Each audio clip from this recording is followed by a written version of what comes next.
팔찌 부동지에 대해서 강의를 하겠습니다. 부동지라는 것은 움직이지 않는 상태죠. 마음 상태가 한결같은 상태.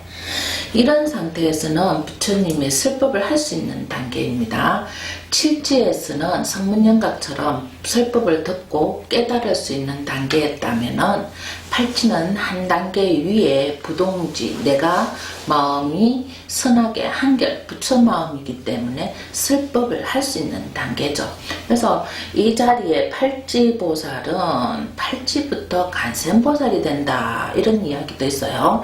일지에서 십지보살 중에 팔찌 이상, 칠지 이상, 팔찌 이런 단계에 들면 우리가 지금 절에 가서 기도하는 간센보살, 간센보살의 단계라고 해요. 보살들의 단계도 많이 있죠. 지장보살도 있을 것이고, 그죠? 많은 보살들이 이름을 가진 보살들 중에 여러분이 가장 친근한 부처님은 칠지 이상의 보살이라고 해요. 그래서 부동지의 보살 단계, 신구의라는 것은 인간이 가진 삼업을 얘기하는 것입니다. 우리는 입으로 죄를 짓고 몸으로 죄를 짓고 의식으로 죄를 짓는다는 얘기가 처음 이제 불교 대학에 입문하면 첫 시간에 배워요. 몸으로 죄를 짓고 입으로 짓고 의식으로 짓는다. 이것을 삼업이라고 한다. 그래서 천수경에 정구업지는 제일 처음 시작하죠. 입으로 구업을 짓는다. 거기서부터 수리수리 마수리 수수리 사바하, 거룩하다 거룩하다 거룩하십니다, 이런 이야기를 하게 되는 거죠. 그러니까 뭐예요? 천수경의 원뜻은 구업을 짓지 말라. 구업을 지으면 많은 고통이 온다. 그 고통을 구해주는 분이 구고구난, 고통을 구해주는 거, 어려운 일을 구해주는 간센보살님이시다, 이 이야기죠. 그게 천수경의 뜻입니다. 근데 천수경을 여러분들이 많이 독송하고 매일매일 외우고 하는데요, 진짜 그 뜻을 제가 한번 보살님들한테 천수경이 무슨 뜻이야 하면 모르겠어요. 천수경 잘해요? 다 외워요. 이렇게 매일 천수경을 집에서 일어나면 해요. 그런데요, 우리가 뭔지 모르고 한다는 것은 아무 의미가 없는 거예요. 내가 밥 먹고 싶은데 계속 운동을 하라면 어떻게 되는 거예요? 그건 맞지 않는 거잖아요. 천수경을 하고 있는데 천수경 뜻이 무엇인지 모른다면 깨달을 수 없다는 거죠. 이렇게 불교에 대해서, 경전에 대해서 사실은 우리가 많이 무명해져 있습니다. 그래서 요즘은 사람들이 경전을 많이 공부해요. 불교 대학에 가서 또는 많이 매스컴을 통해서, 또 불교 TV를 통해서 많은 특강을 듣고 알지만 실제적으로 좋은 말, 생활, 법문, 착하게 살아라 하지만 경전의 뜻이 이러한 것으로 핵심을 주어서 내가 이걸 배워서 익혀서 전할 수 있는 단계까지는 공부를 못하는 거죠. 그게 스님들 세계, 정해진 세계라는 거죠. 그러면 지금은 21세기에 들어서 말법에 들어왔습니다. 성주개공이라는 지구가 말법에 들어왔다는 거죠. 기세간이라고 지구가 생기기 시작해요. 생기면 산소도 생기고 사람도 생기고 산과 물과 강이 생기고 동물들도 생기고, 그렇게 생기는 상태가 성이죠. 이룬다고. 그 생긴 상태로 우리가 서로 인연이 되어서 사는 단계가 있어요.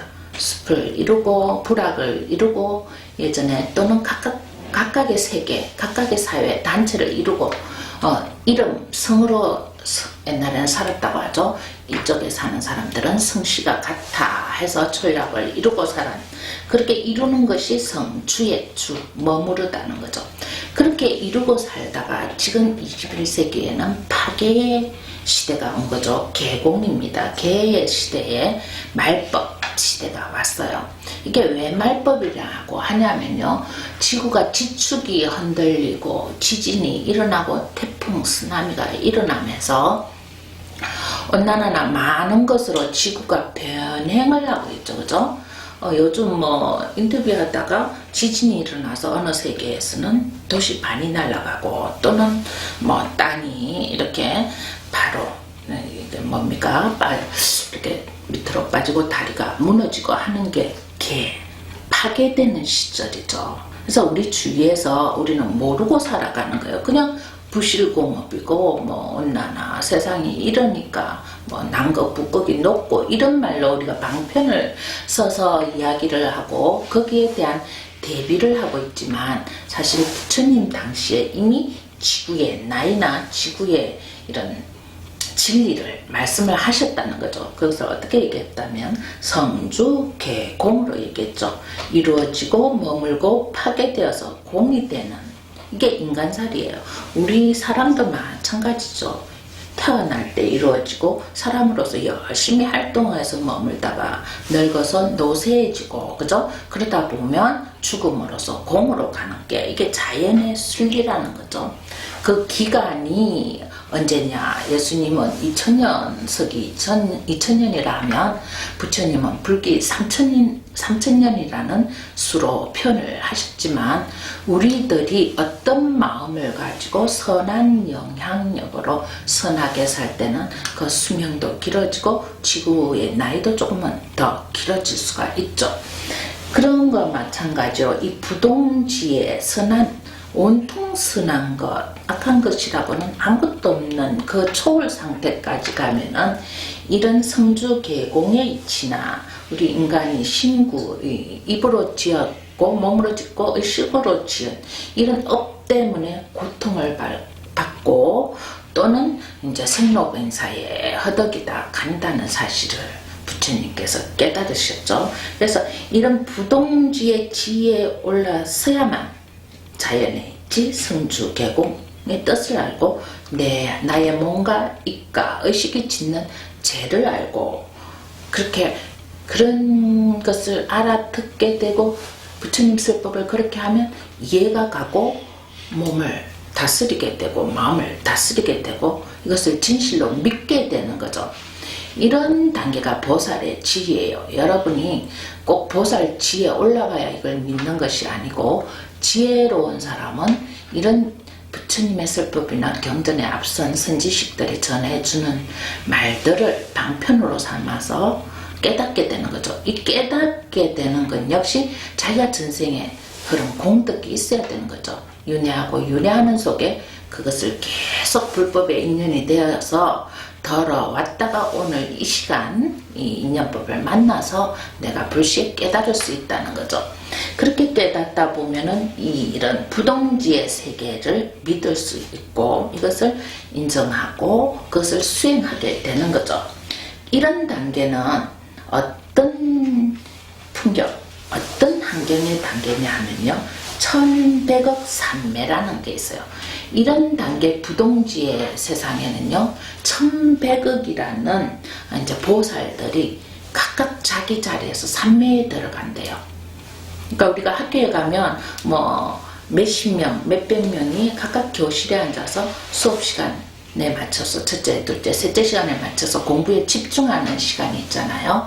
그러니까 대한민국의 전 학교에서 정해졌잖아요. 중학교, 초등학교, 고등학교, 대학교 이렇게 시간 공부하고 집중하는 시간이 우리 대학교, 우리 고등학교, 내가 다니는 초등학교, 중학교에서만 하는 것이 아니고 사실 전체에서 다 하고 있는 거죠. 그와 마찬가지로 이 부동지에 든 보살들의 세상에는 1100억 산매에 든다고 해요. 그러니까 1100억이라는 숫자에 어마어마한 숫자죠. 그런 산매에 든다는 거죠.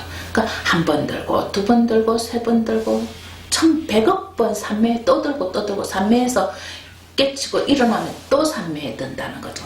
이런 정도로 산매에 들어야만 부동지가 된다는 거죠. 신구의 내 몸과 내 입과 내 의식을 다스릴 수 있는 단계가 1100억 번의 산매에 들어야 되는 단계라면 우리는 할 수가 없겠죠? 내 몸도 내 입도 내 의식도 다스리지 못하고 이 짧은 100년 세상 아니 잠깐 깨달았던 찰나에 75분의 1초에 무엇을 알겠는가요? 그죠? 그래서 이런 산매에 들어서 중생을 구제하는 단계가 팔집, 부동지, 부처 그 자체라는 거죠. 여러분들이 혹시나 성주 계공의 과학적인 지구의 움직임에 대해서 관심이 있다면 적어도 부동지를 공부할 수 있는 사람이고 내 몸과 내 입과 내 의식을 다스려서 선하게 만들 수 있다면 그게 부동지에 들어가는 첫 단계일 수도 있고 또는 내가 마음이 고요하고 청정하게 가꿀 수 있는, 그래서 삼매라는 것은 고요 청정이죠. 그런 단계에 들 수 있는 준비가 된 사람이라고 볼 수 있죠. 그래서 우리들은 뭡니까? 대성식품 나무 떡잎, 그죠? 나무는 떡잎부터 안다는 게 뭐예요? 내가 이런 생각을 시작하는 그 단계에 부동지까지 올라갈 수 있는 보살의 단계를 가슴속, 마음속 깊은 불성의 자리에 내가 간직하고 있다는 거예요. 아래아에. 예. 그래서 그것을 스스로 찾아내는 지혜가 있는 사람이 불법에 인연이 있는 사람이죠. 여러분이 혹시 지금 불교 종교에 기이하거나 또는 스님의 특강을 듣고 깨우치고 싶거나 왠지 그쪽으로 마음이 끌리는 사람은 자기 속에 이런 부동지의 마음이 있다는 것을 깨우치시고 조금 더 자기를 정진하고 노력해서 지금 만족하지 마시고 이 단계 보살님께 빌고 소원을 받는 것을 떠나서 내 스스로 보살이 되어서 나보다 못한 사람들한테 설법을 할 수 있는, 법문을 할 수 있는, 법보시를 할 수 있는 단계가 되었으면 합니다. 사실 우리가 보시라는 것은 제보시, 무주상보시, 법보시 이렇게 해서 기본 공부를 하시는 분은 다 알지만 그것은 제도, 제보시라는 건 물질을 보시하는 거 또는 무주상 보시, 다른 사람 모르게 보시하는 거 또는 법보시, 경전을 보시하는 거, 이런 얘기는 입에서 줄줄 나오는 얘기죠. 그렇지만 그런 단계의 초월자가 아닌 거예요. 그것마저 그런 감정만 있어도 그것을 계속 업을 시키면 이런 단계까지 갈 수 있다는 얘기를 드리는 거예요. 그래서 여러분이 법보시라는 것은 보시 중에 최고다 이런 말을 많이 들었잖아요. 최고인데 법이 뭐냐고요. 법이 내가 살아서 안 돼, 돼, 좋아, 아니야 하는 법이 아니고 그 자체 진리라는 거죠. 우주의 승리, 그리고 죽음 이후의 세상, 이것까지 깨닫는 지혜가 있는 사람만이 불법을 쓰래도 진정성이 있고, 그것이 어떤 사람 가슴에 부처를 만나고 싶고 부처 다음 세상에 태어나도 또 부처님 공부를 할 거야 하는, 이것이 진정한 포교고 진정한 법보시가 되는 거죠. 그래서 우리는 보살님이나 부처를 존경하고 기하는 것이잖아요. 그래서 그런 단계가 부동지다. 내 마음이 세속에 끄달리지 않고 설법할 수 있는 존재까지 가는 것이 부동지다 라고 생각하시면 되겠습니다. 오늘은 여기까지 하겠습니다. 수고하셨습니다.